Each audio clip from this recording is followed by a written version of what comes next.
Well, I hope you've understood that R naught influences how fast the epidemic spreads, but also that our behavior influences R naught. Having many people in the same room often will increase R naught, but everyone staying home more often and washing their hands very regularly, that will reduce R naught. That's why cities are canceling events. They want to slow down the spread of this virus. Well, some of you may think, does slowing down even help anyone?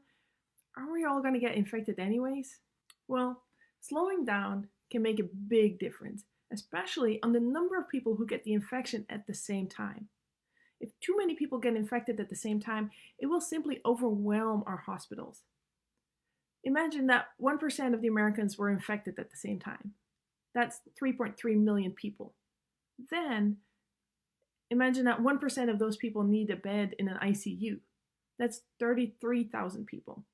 Well, that's more than 1/3 of all ICU beds in the country.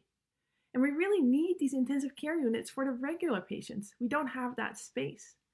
So we need to slow the epidemic so that we have enough hospital beds, doctors, and nurses to take care of everyone.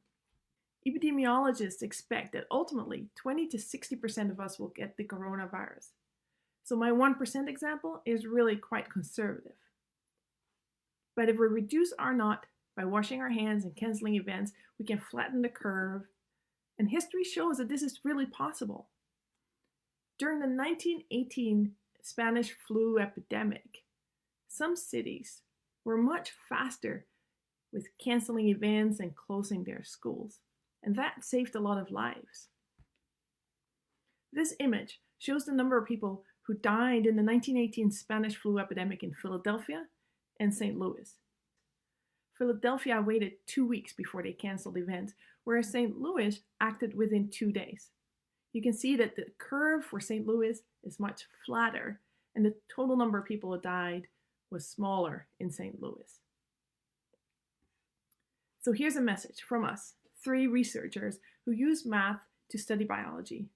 To the governors, the mayors, the ministers, and the presidents of this world, please do your part to reduce R naught to flatten this curve. Thank you for watching, and let us know if you have any questions.